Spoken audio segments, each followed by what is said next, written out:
Jésus-Christ a donné sa vie pour nous, et ce don pour nous doit littéralement nous transformer. Notre amour pour Dieu doit nous pousser à vivre une vie qui lui ressemble, celle du sacrifice. Lorsque nous vivons une vie de sacrifice qui honore Dieu, nous cherchons à être raisonnables à la lumière de Dieu.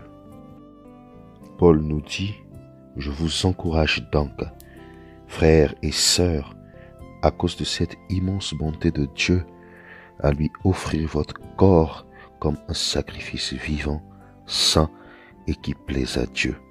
Ce sera là, de votre part, un culte raisonnable. » Lire Romains, le chapitre 12, le verset 1. Que le Saint-Esprit répande son amour dans nos cœurs comme jamais. Jésus déclare que ce qui est impossible aux hommes est possible à Dieu. Lire Luc, le chapitre 18, le verset 27. Dieu est plus grand que les tragédies de notre vie. Il est plus grand que les abus de notre enfance, que la peine dans nos familles, que les manquements, les échecs, les abandons, les rejets et les injustices de notre vie. Quel que soit ce qui est arrivé, Dieu peut transformer notre cœur et changer le mal en bien. Décidez de croire que quelles que soient les circonstances de votre vie, Dieu est capable de les changer pour sa gloire. Ce n'est pas une théorie, mais une promesse de votre Dieu. Pour lui, rien n'est impossible. Il vous aime.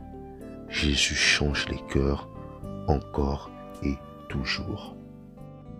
Que le Saint-Esprit répande son amour dans nos cœurs comme jamais. La parole de Dieu dit dans Proverbes, le chapitre 14, le verset 26, « Heureux celui qui honore et cherche l'Éternel. Il recevra des forces renouvelées et ses enfants trouveront un refuge auprès de lui. » Dieu désire être dans notre vie, nos pensées, nos priorités et nos paroles, dans notre agenda et nos décisions, nos habitudes et attitudes, afin de nous transformer à l'image de son Fils et faire de nous des refuges pour nos enfants. Laissez le Seigneur occuper les pièces de votre foyer où il y a du non-pardon, de l'indifférence, de l'endurcissement, de la rancœur, de l'amertume, de la négligence, du mépris ou carrément du péché, les endroits où se trouvent colère, rancune ou abus verbal, psychologique, physique ou émotionnel. Laissez Dieu s'installer là où réside tout comportement contraire à sa parole. Choisissez de laisser le Seigneur investir, transformer et enrichir chaque aspect de votre vie. Le Seigneur a un plan pour vous et pour toute votre famille. Proclamez avec foi, « Moi et ma maison, nous servirons l'Éternel. » Que le Saint-Esprit répande son amour dans nos cœurs comme jamais. Vous m'appelez Maître et Seigneur, et vous avez raison, car je le suis. Si donc moi, le Seigneur et Maître, je vous ai lavé les pieds, vous devez aussi vous laver les pieds les uns les autres. Je vous ai donné un exemple afin que vous agissiez comme je l'ai fait pour vous. Lire Jean, le chapitre 13, les versets 13 à 15.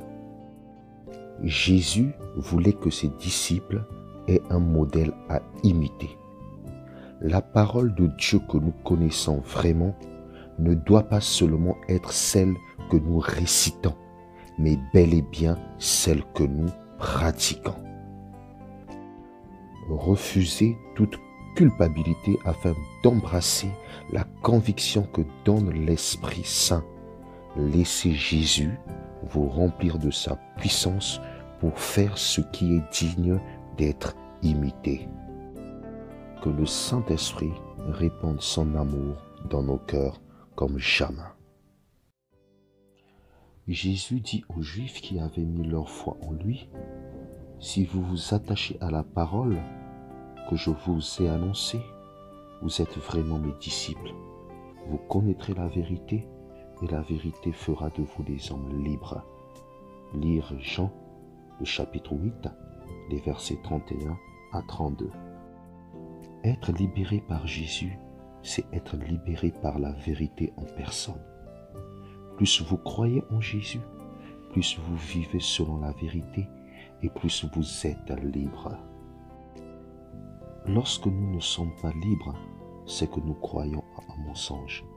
Faisons attention, car ce que nous pensons parfois être une vérité peut en réalité n'être qu'un mensonge.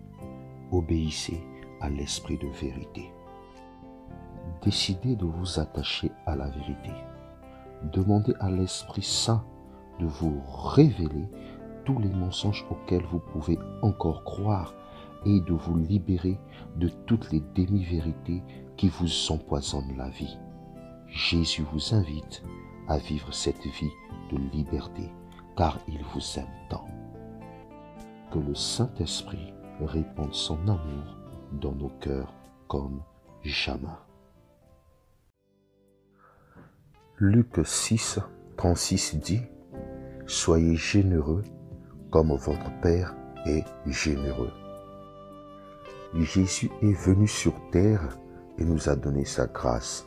Nous aussi, nous devons à notre tour apprendre à la donner aux autres. Jésus nous demande d'aimer et de prier pour nos ennemis, d'être amical avec eux. Il nous demande également de prendre soin et de donner aux pauvres et aux opprimés. Nous sommes davantage bénis lorsque nous choisissons d'être généreux.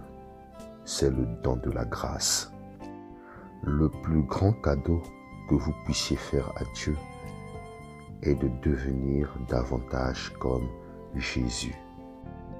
Que le Saint-Esprit répande son amour dans nos cœurs comme jamais.